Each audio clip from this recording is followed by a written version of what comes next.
আসসালামু আলাইকুম। ইউরেনিয়াম একাডেমিতে সবাইকে স্বাগতম। তো আজকে আমরা দেখব গসের সূত্র। তো এই কোশ্চেনটা আমাদের 2020 সাল এবং 2022 সালে কিন্তু এসেছে। তো এই কোশ্চেনটা এমন যে electric flux, Gauss law and proof of Gauss law. তো দেখো, তড়িৎ ফ্লাক্স, গসের সূত্র এবং গসের সূত্রের প্রমাণ। তো এই কোশ্চেনটার অ্যান্সার করার জন্য প্রথমে আমরা দেখব যে তড়িৎ ফ্লাক্স আসলে কী। তো দেখো, আমি এখানে লিখে নিয়েছি তড়িৎ ফ্লাক্সের যে সংজ্ঞাটা, সেই সংজ্ঞাটা হচ্ছে এমন যে দেখো, কোনো তলের ক্ষেত্রফল এবং ওই তলের সাথে লম্ব বরাবর তড়িৎ ক্ষেত্রের উপাংশের গুণফলকে ওই তলের সাথে সংশ্লিষ্ট তড়িৎ ফ্লাক্স বলে। তো তড়িৎ ফ্লাক্স যখন আমরা চিন্তা করব, তখন দেখো এখানে দুইটা কিন্তু আমাদের শর্ত আছে। একটা হচ্ছে তলের সাথে লম্ব বরাবর আমাদের তড়িৎ ক্ষেত্রের উপাংশের গুণফল। তো দেখো, যদি আমরা ফ্লাক্সকে এই ফাই দ্বারা প্রকাশ করি, তো এই ফাই ইজ ইকুয়াল টু আমরা কি লিখতে পারি? তো দেখো, তড়িৎ ক্ষেত্রের উপাংশ যদি আমাদের ই হয় এবং এই দেখো তলের ক্ষেত্রফল যদি আমাদের এস হয়, তাহলে আমরা কিন্তু লিখতে পারি phi is equal to E dot S. এটা হচ্ছে আমাদের তড়িৎ ফ্লাক্সের প্রকাশ করার রূপ। তো দেখো, এই তড়িৎ ফ্লাক্স আমরা যখন এই কোনো একটা তড়িৎ ক্ষেত্রে যখন কল্পনা করব, তখন দেখো এটা আমাদের একটা তড়িৎ ক্ষেত্র, তড়িৎ ক্ষেত্র। তো এখানে একটা আমাদের তল, এই তল আমরা এখানে কল্পনা করলাম। তো দেখো, এই তলের দিক কোন দিকে হবে? এই তলের দিক কিন্তু হবে এই তল থেকে লম্ব বরাবর বাইরের দিকে। তো এটা হচ্ছে আমাদের এই তলের দিক, এই দিকে। এবং দেখো, আমাদের এই তড়িৎ ক্ষেত্রের দিক হচ্ছে আমাদের এই দিকে। দেখো, তড়িৎ ক্ষেত্র দিক এবং এই তলের দিকের মধ্যবর্তী কোণ আমাদের এখানে কত হচ্ছে? 90 ডিগ্রি। আবার আর একটা যদি আমরা তড়িৎ ক্ষেত্র এখানে দেখি, এটা হচ্ছে আমাদের অপর একটা তড়িৎ ক্ষেত্র। এবং এখানে একটা তল যদি আমরা দেখি, তো এই তলটা আছে আমাদের এই দিকে এবং এই তলের দিক হচ্ছে আমাদের লম্ব বরাবর বাহিরের দিকে, একদম লম্ব বরাবর বাহিরের দিক। তো দেখো, এই তলের দিক এই দিক এবং এর সে যে আমরা যে তড়িৎ ক্ষেত্রটা দেখলাম, এই তড়িৎ ক্ষেত্রের দিকও কিন্তু একই দিকে। তো এদের মধ্যবর্তী কোণ হচ্ছে আমাদের 0 ডিগ্রি। তো দেখো, এখানে আমরা দেখলাম যে theta is equal two 90 degree. তো যখন এখানে দেখা যায় তলের সাথে লম্ব বরাবর তড়িৎ ক্ষেত্রের উপাংশের গুণফল। তো দেখো,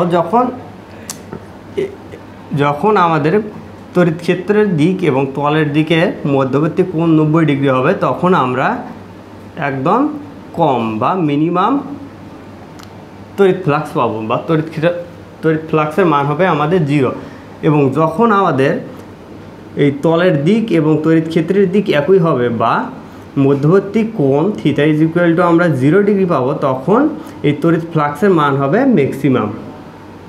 ম্যাক্সিমাম, তখন আমরা তড়িৎ ফ্লাক্স পাবো। তো দেখো, তড়িৎ ফ্লাক্সের যে সম্পর্ক এই কোণের সাথে, সেটা কিন্তু আমরা কস থিটা দিয়েও প্রকাশ করতে পারি। কিভাবে আমরা কস থিটার সাথে এটা মিলাবো? তো দেখো, কস থিটার মান দেখো, তো কস 90 ডিগ্রির মান কিন্তু আমাদের 0 এবং কস 0 ডিগ্রির মান কিন্তু আমাদের 1। তো দেখো, সেক্ষেত্রে কিন্তু আমরা এটা মিলাতে পারি কস থিটার সাথে। তো আমরা দেখলাম যে এই কোণ নির্ভর করে কস থিটার যে অ্যাঙ্গেল, সেটার সাথে কস থিটার সাথে কিন্তু নির্ভর করে।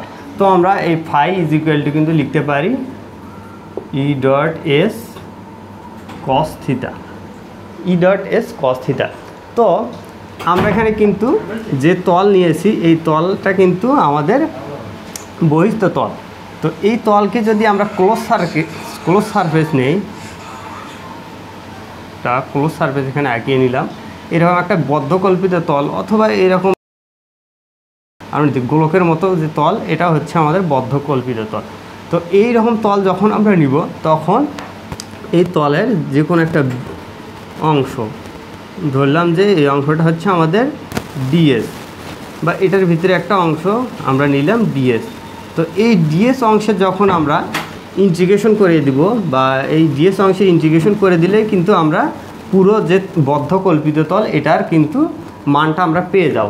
তো যখন আমরা বদ্ধকল্পিত তল নিব, তখন দেখো এটার আমাদের তড়িৎ ফ্লাক্সের মানটা কীরকম হবে। দেখো, ই ডট, তো দেখো এখানে কিন্তু আমরা ছোট একটা অংশ নিচ্ছি, তো ই ডট ডিএস, এবং এই অংশটাকে যদি আমরা ইন্টিগ্রেশন করে দিই তাহলে কিন্তু আমরা সম্পূর্ণ এই তলের তড়িৎ ফ্লাক্সটা পেয়ে যাব। তো যেহেতু এটা বদ্ধ তল বা ক্লোজ সারফেস, তো ক্লোজ সারফেসের জন্য আমরা ক্লোজ ইন্টিগ্রাল ব্যবহার করব। তো ফাই ইজ ইকুয়াল টু আমরা পেয়ে গেলাম close integral of E dot DS.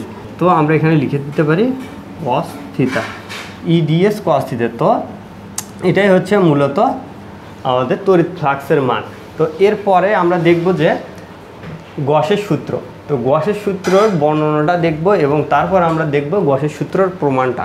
তো চলো সেটা দেখা যাক। তো এবার দেখো আমি গসের সূত্রর যে সংজ্ঞাটা, সেই সংজ্ঞাটা কিন্তু লিখে নিয়েছি। দেখো, কোনো তড়িৎ ক্ষেত্রে কোনো বদ্ধকল্পিত তলের তড়িৎ ফ্লাক্সের ইপসাইলন নট গুণ হবে মোট তড়িৎ আধানের সমান। তো এটার যে বর্ণনাটা এখান থেকে যদি আমরা দেখি, এখানে আমাদের কন্ডিশন কি কি, তড়িৎ ক্ষেত্রে কোনো বদ্ধকল্পিত তল, অবশ্যই তলটা হবে আমাদের বদ্ধকল্পিত তল এবং এই তলের তড়িৎ ফ্লাক্সের ইপসাইলন নট গুণ হবে মোট তড়িৎ আধানের সমান। তো দেখো তড়িৎ ফ্লাক্স আমাদের যদি হয় ফাই এবং এই তড়িৎ ফ্লাক্সের ইপসাইলন নট গুণ, তো এটার সাথে আমাদের ইপসাইলন নট গুণ হবে এবং হবে মোট তড়িৎ আধানের সমান। তো দেখো এটা সমান হবে কি, মোট তড়িৎ আধান। তো মোট তড়িৎ আধান যদি কিউ হয় তাহলে দেখো phi into epsilon nought is equal to আমাদের কিউ। তো এটাই হচ্ছে মূলত গসের সূত্র। তো দেখো আমরা কিন্তু যদি এখন ফাইয়ের মানটা বসিয়ে দিই, দেখো ফাইকে এই পাশে রাখলাম, শুধু এই পাশে আমরা কিউ বাই ইপসাইলন নট এটা লিখে দিলাম। তো এখন ফাইয়ের মানটা আমরা কি বসাবো, তো দেখো এখানে কিন্তু বলা আছে যে বদ্ধকল্পিত তল। তো বদ্ধকল্পিত তলের জন্য আমাদের যে তড়িৎ ফ্লাক্সের মান আমরা সেটাই কিন্তু এখানে বসিয়ে দেবো। তো দেখো close integration of E dot DS is equal to Q by epsilon nought. তো এটাই হচ্ছে কিন্তু আমাদের গসের সূত্রের যে গাণিতিক রূপ, সেটাই হচ্ছে এটা, বা এটাকে এভাবেও অনেক সময় লিখতে দেখা যায় যে epsilon nought close integration of E dot DS is equal to Q. তো এটাও কিন্তু গসের সূত্রের রূপ। তো দেখো এরপর আমরা দেখব যে গসের সূত্রের প্রমাণ। তো গসের সূত্রের প্রমাণের জন্য আমাদের একটা চিত্র এঁকে নিতে হবে। তো চলো গসের সূত্রের প্রমাণটা দেখি। তো দেখো এখন আমরা গসের সূত্রের যদি প্রমাণটা দেখে যাই, তো গসের সূত্রের প্রমাণের জন্য আমাদের এরকম একটা চিত্র এঁকে নিতে হবে। তো এই চিত্রে বলা হয়েছে যে এই বিন্দুতে প্লাস কিউ পরিমাণ চার্জ আছে, বা এই গোলকের কেন্দ্রে প্লাস কিউ পরিমাণ চার্জ দেওয়া আছে। তো এই গোলক থেকে আমরা এই গসের সূত্রটা প্রমাণ করব। তো প্রমাণ করার জন্য প্রথমে আমরা একটা শর্ত লিখে নিয়েছি যে মনে করি শূন্য মাধ্যমে কোনো গোলীয় তলের কেন্দ্রে প্লাস কিউ পরিমাণ চার্জ রয়েছে, গোলকের ব্যাসার্ধ হচ্ছে আর। তো দেখো এই গোলকটার ব্যাসার্ধ হচ্ছে আমাদের আর।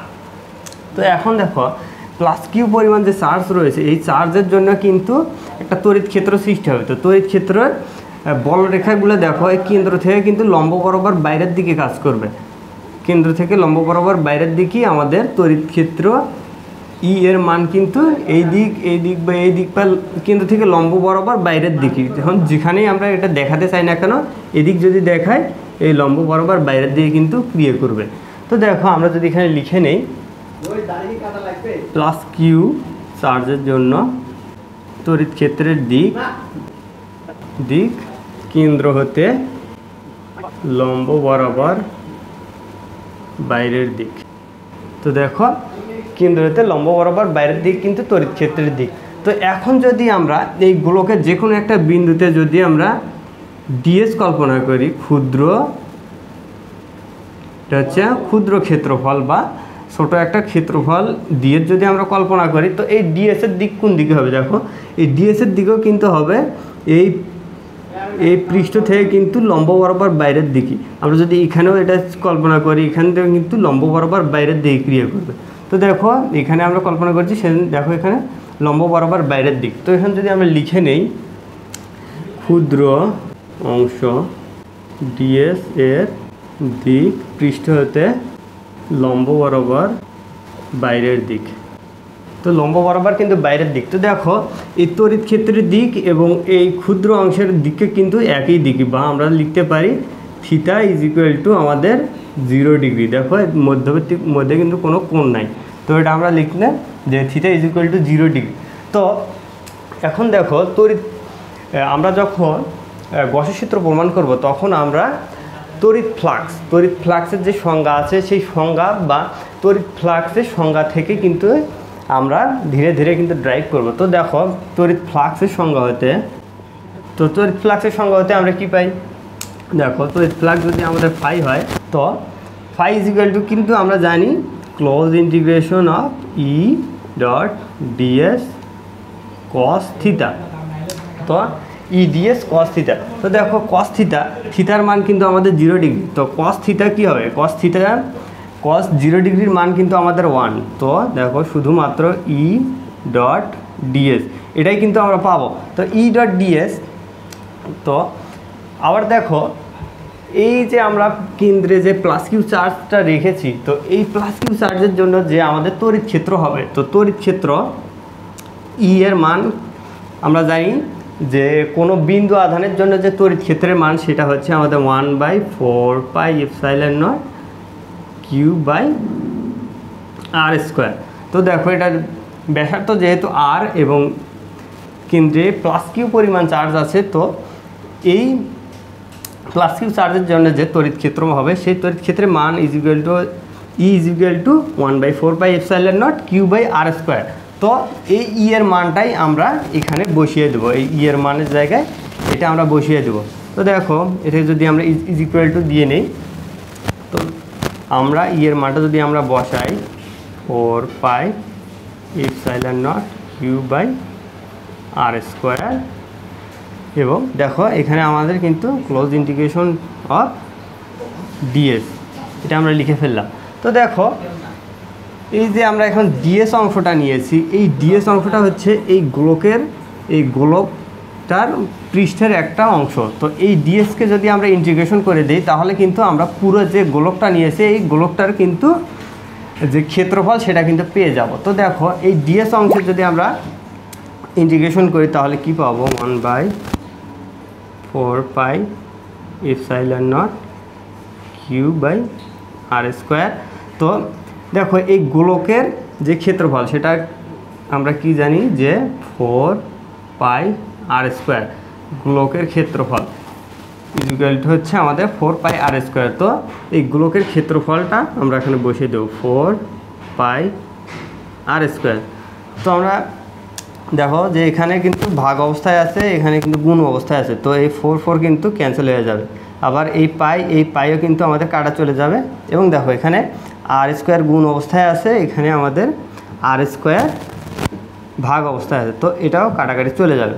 তো আমাদের থাকলো কি শুধুমাত্র এই এপসাইলন নট আর উপরের কিউটা কিন্তু থাকলো। তো আমরা যদি লিখে ফেলি Q divided by epsilon nought, আর এই পাশে আমাদের আছে close integration of E dot DS. তো দেখো এটাই কিন্তু আমাদের গসের সূত্র। তো গসের সূত্রর আমরা যে সংজ্ঞা থেকে যে ইকুয়েশনটা পেয়েছিলাম এটাই কিন্তু সেই ইকুয়েশন যে close integration of E dot DS is equal to Q by epsilon nought, এটাই হচ্ছে গসের সূত্রের একটি আকার। তো এটাকে কিন্তু এইভাবেও লেখা হয় যে epsilon not E dot DS is equal two হচ্ছে আমাদের কিউ, এটাও একটা রূপ। তো দেখো কত সহজে কিন্তু আমরা এই গসের সূত্রটা প্রমাণ করে ফেললাম। তো তোমাদের বুঝতে যদি কোথাও সমস্যা হয়ে থাকে তো অবশ্যই কমেন্টে জানাবে। তো ধন্যবাদ সবাইকে।